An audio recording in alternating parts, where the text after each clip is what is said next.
Welcome to the Blackhawks Breakaway podcast, brought to you by Toyota. Toyota has more all-wheel drive and four-wheel drive vehicles than any other brand. Find yours and shine on. Toyota, let's go places. With Charlie Roumeliotis, I am Pat Boyle. It is our honor to welcome in the U.S. Hockey Hall of Famer, Tony Granato. Tony, how you doing today? I'm doing great, guys. Exciting times with Blackhawk hockey, with the new coach coming up, and Frank Nazar and 𝗬👗 doing so well in the World Championship. So we got a lot of things we could talk about today.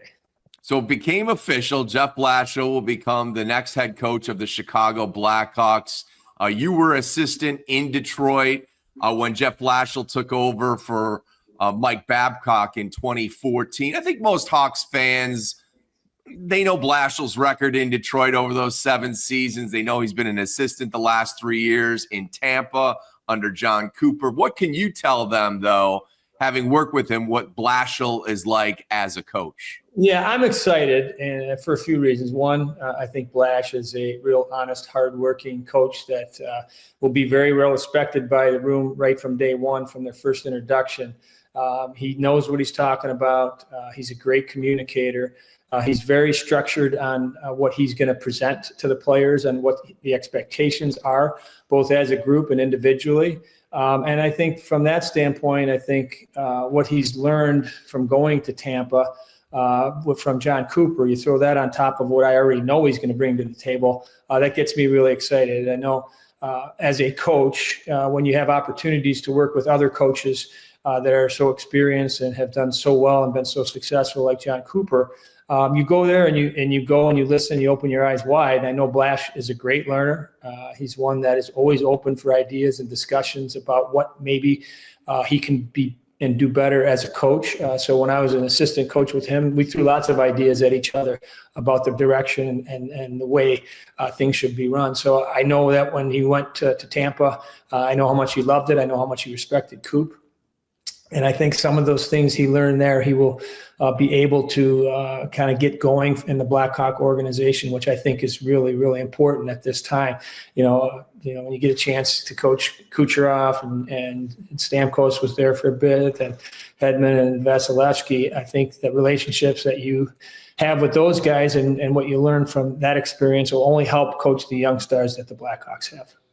Tony, I know Blashill's record in Detroit wasn't great, but it was very circumstantial tail end of their historic playoff streak, and then they just ripped the roster down to the stud. So it feels like the cards were stacked against him. We had a stat going around a couple weeks ago that the average lifespan of an NHL head coach today is 2.3 years. He lasted 7 in Detroit during the dark times of their rebuild. So what can you say about why he lasted so long and the respect that he earned within that organization during those challenging circumstances? You know, you nailed it. I mean, I was there for the last couple of years. I was with Babcock 1 year and then Blash's first year. And those were the last 2 years that the team made the playoffs. But the reason that it was so hard is because when you lose 𝗬👗, Zetterberg, and Kronwall to go along with the generational players that were gone in just a few years before that, including Chris Chelios, including, lots of other Lidstrom and lots of other superstars, the identity of your team is going to change fast. So we got Dylan Larkin in as a young player, but that's to replace a whole lot of Hall of Famers. And there were some other good players that were in there. But you got to remember, when you're trying to win championships and you're drafted 27th to 30th most years because you're always at the top of the league, and then you trade picks to try to get that last piece, you're going to be depleted. And the Red Wing organization for those years was depleted. And then when Stevie Yzerman came along, his job was to replenish lots of young talent by draft and do things differently than were done in the past to try to get the organization out of that hole. So Blash had to live through that. I saw it when I was there. I mean, I could see that we were running on fumes. We had 𝗬👗 and Zetterberg for their last year. Kronwall was there too, just trying to hang on and give us everything they had. They did.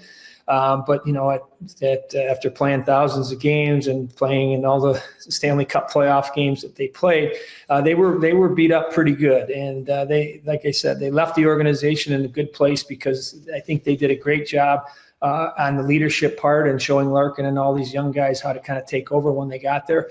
But it took time. And as you know, they still haven't been in the playoffs. So, but Blash did a great job on just helping kind of hold guys accountable. He did everything he could to muster as much as he could out of that locker room. And then, like I said, that, you know, sometimes you get in that trap where you're there in that same organization for so long and you go through the same process of thinking that the same things are going to work. Let's just keep going, guys. We can do it. We can do it. We can do it.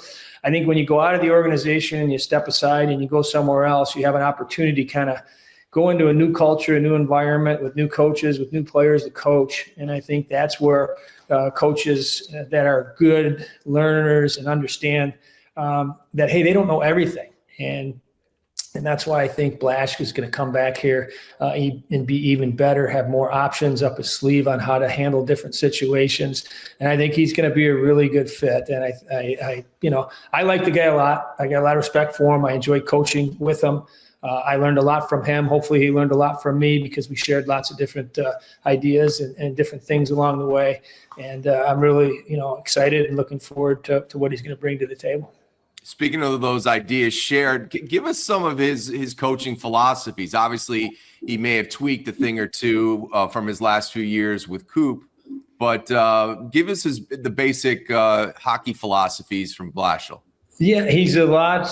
He learned a lot from Mike Babcock system-wise. He worked under Babs, went down to Grand Rapids for a few years to kind of set the tone down there on playing the same way as the Red Wings were going to play. So very structured in his play, very simple, black and white, what is asked of you positionally and situationally. And that's what players want to know. They want to know, okay, if I'm in this situation, what am I supposed to do and what are my teammates doing to support that? And if everybody can get on the same page, and like I said, I think the important part that Blash brings to the table is the communication part. It's very clear. And he'll probably, I'm assuming, get a hold of these players that are currently on the roster pretty soon and start introducing some of those ideas to them so they can kind of, as they move forward in their training in the summer, start to think about how the Hawks are going to play next year, what they're going to look like, and what's expected of them. And that part I know. He's a great communicator. He loves, one-on-one meetings with guys to kind of let them know what those expectations are and kind of lays it out there for them. So he's very clear like that. So from a standpoint, if I'd say, is he an X's O's coach? Yes, he is. Like he has a really good system in place that's simple to understand. But I also think that the thing that will make him even more special now that he's gone through the opportunity with Coop is to be able to be adjustable in his game plan and maybe have a few more tricks up his sleeve in situations that will need to be as this team grows and gets better and better.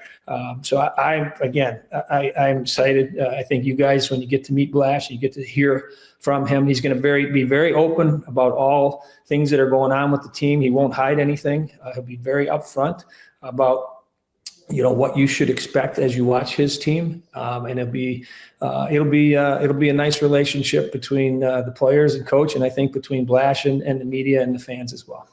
I like what that you just mentioned. That one of the things that I like about Blashill and his coaching resume is that he's been a head coach at pretty much every level, whether it's college, juniors, the AHL, international play at the Worlds, and also the NHL.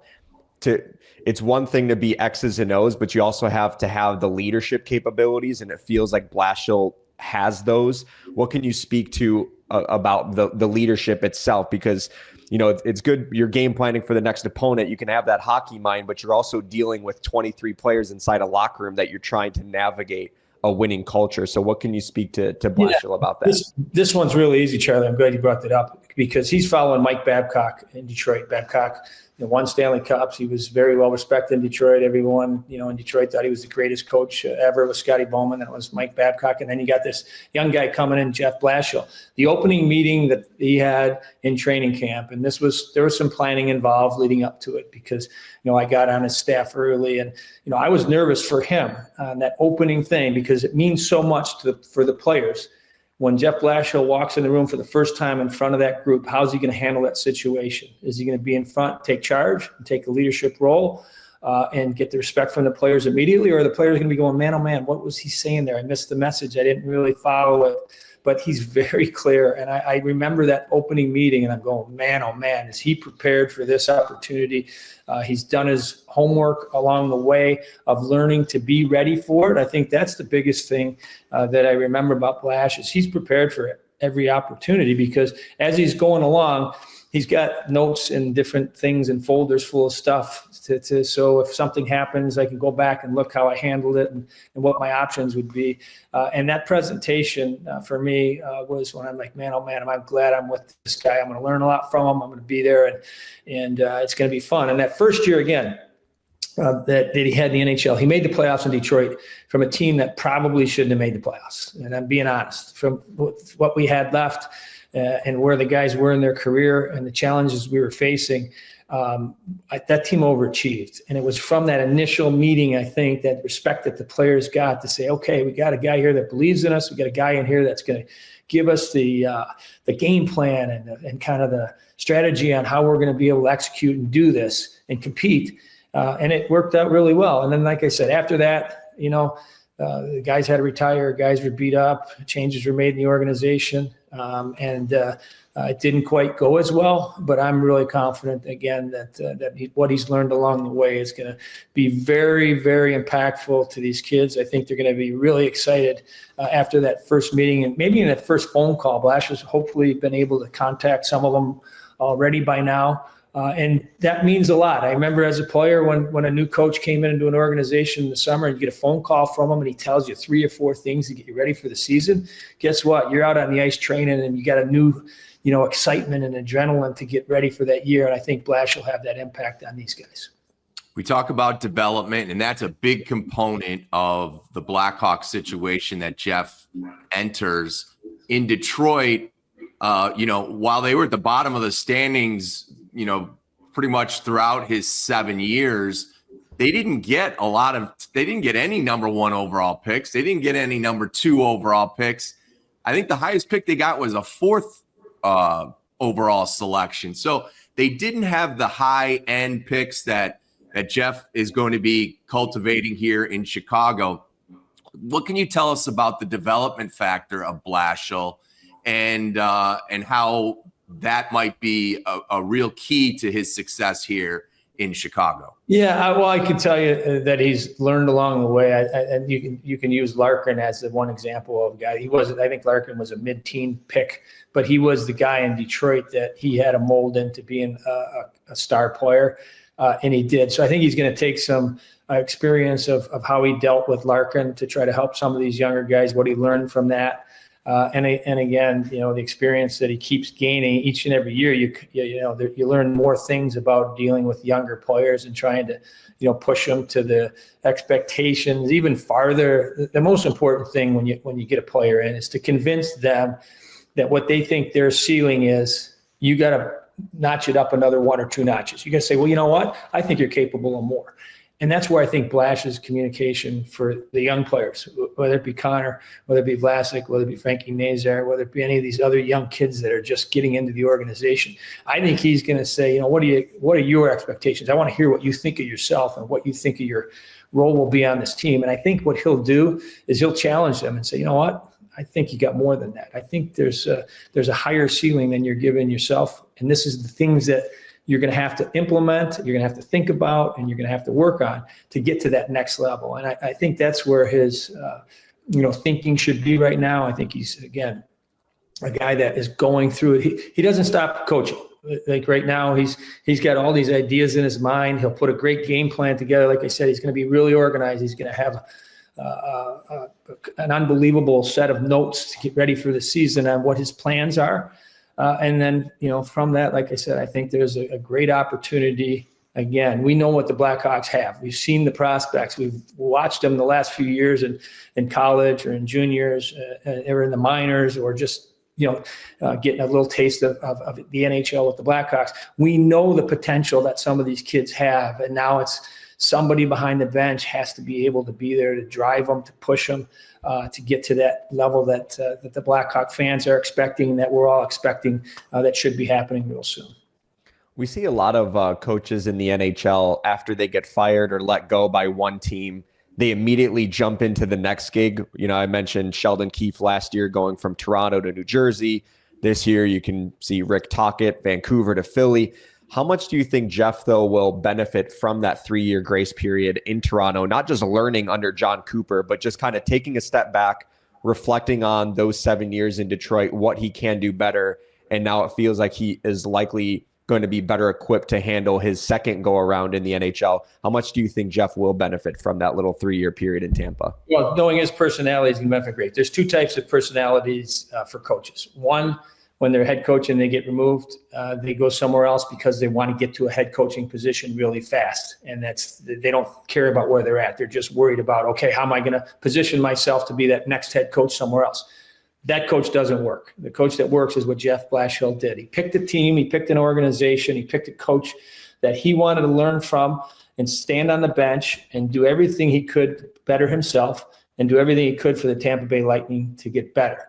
And because of that, the timing and the situation that he's put himself in is much more prepared for this job as a Blackhawk. So you follow me on that? I've seen lots of guys as assistant coaches, and I'm like, why are you here? You can tell that you're reading the newspaper to see what other teams are doing. If they're losing, you think, oh, they might fire this guy. Maybe I'll get an opportunity in that. And I think that's really important that Jeff Blashill, for the last 3 years, I don't think he was chasing anything. I think he was doing everything he could in Tampa, enjoying every second of it, working with those players and with that staff to better himself and give the Tampa Bay Lightning the best chance to win. And I think that's why, again, I got a lot of respect for Blash, and that's one of the reasons I think he's going to do so well.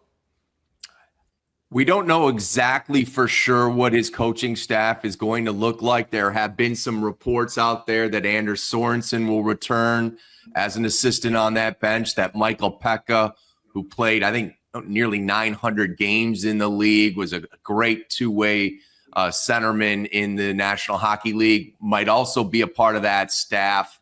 If those reports are accurate, Tony, what do you think the Sorensen component is going to bring to the equation, and 𝗵cie as well?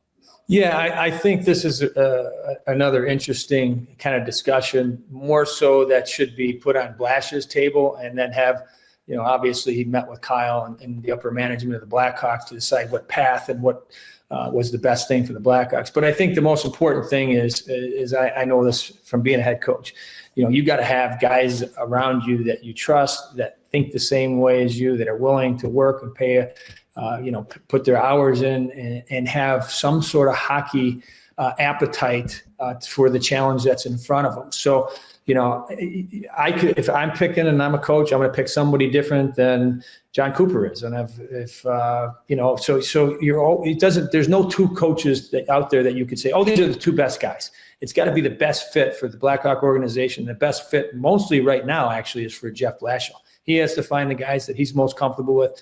The worst thing, as I can tell you as a coach, is somebody telling you, hey, you have to hire this guy. And you're like, well, I'm the head coach and I'm going to be with this guy pretty much 24 hours a day. And everything we do as a staff, I got to trust this guy and we got to work together. And if it's not the right match for me, it's not going to work. And so I think it's really important. If Jeff Blashill picks Anders, who's did a really remarkable job in the organization the last couple of years through a lot of, growing pains. If he decides that he fits what's needed and they can work together, I think it's a great hire. And the same thing for 𝗵cie. So I won't be critical no matter who they pick. What I think is the most important thing is they pick the right guys to fit what Jeff Blashill's needs are, and more so the compatibility with Jeff moving forward. Then I think those are great hires.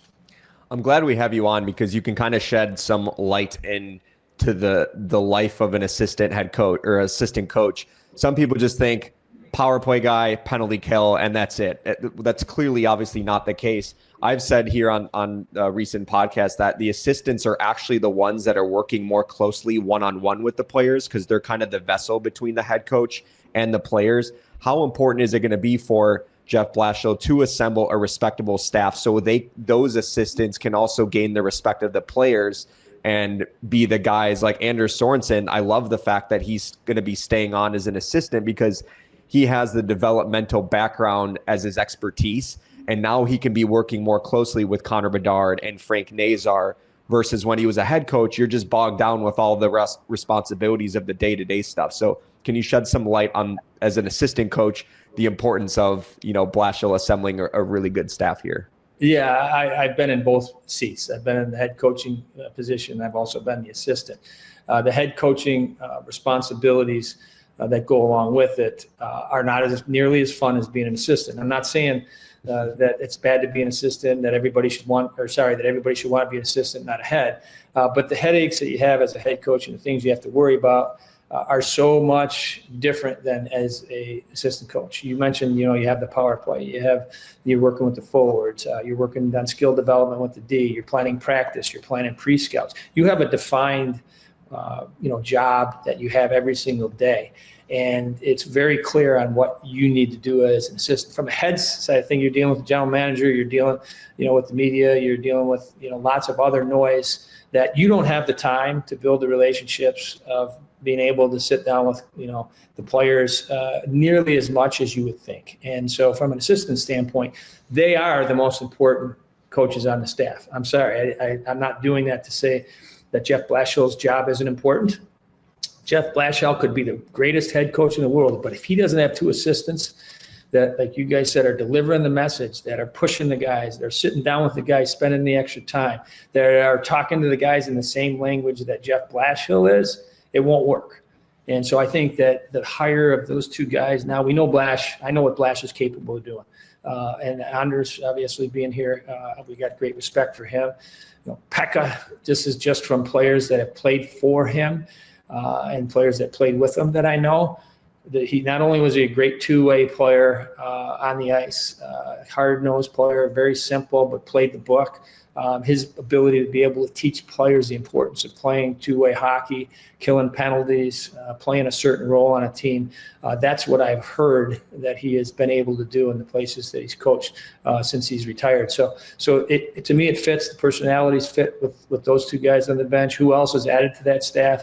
Again, I think that Blash will do a thorough kind of plan on what he needs to be able to have that locker room in control, and again, you want to be in a place where when you open the door to the practice rink or the game rink every morning, or jump on the bus, man, I like working with this guy because I know he's going through the wall with me. I know he understands, what our goals and our expectations are. He knows, so I think that's the most important thing on putting this staff together. But so far, so good. Tony, you've also coached on the international stage in the Olympics. We've got the Worlds going on right now. You mentioned it right off the top, the performance that we're seeing from Frank Nazar for Team USA. What can performing well on that stage do to a young player at this point in his career?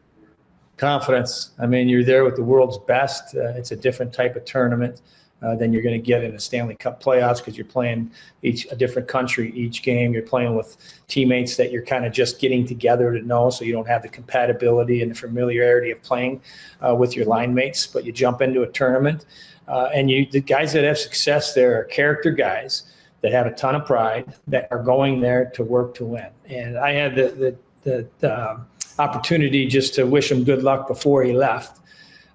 And I knew how focused he was on not going there just to play in a tournament and, I got to go because I'm an American. It was, I can't wait to get there. This is going to be a great opportunity for me. We're going to have a really good team. It was more of that type of attitude. And I said, man, oh man, I'm excited to watch you. And with the finish that he had with the Blackhawks, I mean, when you're going that well, you can't wait till the next time you can play a game. So this opportunity and the timing of it for him is perfect. He's been, again, I don't want to say a surprise, because, the Blackhawks drafted him for a reason. They believed in the kid, but what he's been able to do, going to Rockford, grinding it out down there, performing, starting to produce, getting the call up, whatever, halfway through the year, a little bit before that, and then being able to not just play, but to be able to be a difference maker at such a young age, just gets me really excited. And I know the fans that were able to enjoy his performance down the stretch, and then see his follow-up on what he's done at World Championships. Man, oh man, this kid's going to be real exciting moving forward. Confidence is a great word, because his freshman year at Michigan, he obviously missed a majority of it because of an injury. And I remember asking him, when did you feel like yourself again during your sophomore year? And he said it wasn't until the World Juniors when we won a gold medal and I felt like myself again. And it kind of catapulted him into the second half, and why he finished so strong at Michigan, has a great first full season with the Blackhawks. And then it's carrying right over into the Worlds, where I think he finished 4th overall among skaters in group play. So Frank Nazar has exceeded my expectations from where I thought he would be to where he is now. And I think it's going to catapult him into next year as well. Charlie, let's go back to the comment I made earlier about ceilings. Certain players have ceilings. Okay, well, I think in first year in the league, I'd like to get 10 goals and I'd like to be able to play 50 games. And, that's what I think. If everything goes right, the coach likes me, things will go. I think this kid is one of those kids that never puts a ceiling on what he can do. I think he just looks at every challenge right in the face and says, bring it on. I'm ready for it. And that's why I think he's had so much success. And as a smaller player, okay, you got to remember, I don't know, what is he listed at, 5'10"? Is he at 1? Yeah, 5'10". 180. Maybe just a hair below. And 180? Is that right? Yeah. Oh, Yep. That's a small player in the NHL. And for a young player and being a small player, the wear and tear that you're going to have and the guys that are going to be leaning on you, whatever, there's another challenge there that he had to take head on and be scared of nothing. I thought his courage and his ability to go into traffic areas, to stand around the net, to finish his checks when needed, to battle on faceoffs for every loose puck, was at not only an elite level, but a level of confidence that showed a tremendous amount of courage. And I think that's why when you do it, you pay a price like that, you deserve the success. And so I think he's earned it. I think he's a great leader as a young player for everybody that's going to come into the organization or that's into the organization. You want to do it? You want to have success? Pretty simple, guys. Let's buckle up and let's get out there and start working at it. And if you can do that and you have the right mentality, you can surpass that ceiling that everybody thinks you have as a small player or a player that can't skate very well or a player, whatever your knock is. If you're not drafted 1st, 2nd, 3rd, or 4th overall, most likely everybody has something. Well, he doesn't shoot very well, or skating's okay, or doesn't play in both ends of the rink. You always have some sort of tag along you that isn't perfect unless you're the 1st pick overall. Let's not kid ourselves. And Frankie Nazar has been able to show everybody that, hey, small, don't worry about it. Whatever they might have thought of him, he's proved everybody wrong. Thank you for doing this, Tony. Great insight on Jeff Blashill, and we look forward to having you in on this podcast as we approach the NHL draft, which you'll be covering for the NHL Network. Yeah, it's exciting, the draft again, and Blackhawks picking high again, and with multiple picks in the first 2 rounds, it's going to be exciting. There's still a lot of good players out there for discussion. I know that leading up to the draft, I'm sure we'll be talking on, who's the right pick and fit for the Blackhawks. Everybody's going to have their own opinion. I think that the credibility of what the Blackhawks have gained in the last few years of making solid picks and being brave in certain situations on the picks that they do and have made, I think that I certainly have been impressed on a lot of those decisions, and I think they'll continue to draft well. We'll look for you on the NHL Network this Memorial Day weekend, and we will have the Jeff Blashill introductory press conference carried live on CHSN Tuesday morning at 10 a.m. That's going to do it for the Blackhawks Breakaway podcast for CHSN. For Charlie Roumeliotis and Tony Granato, I'm Pat Boyle. Thank you for watching and listening, and we'll catch you next time.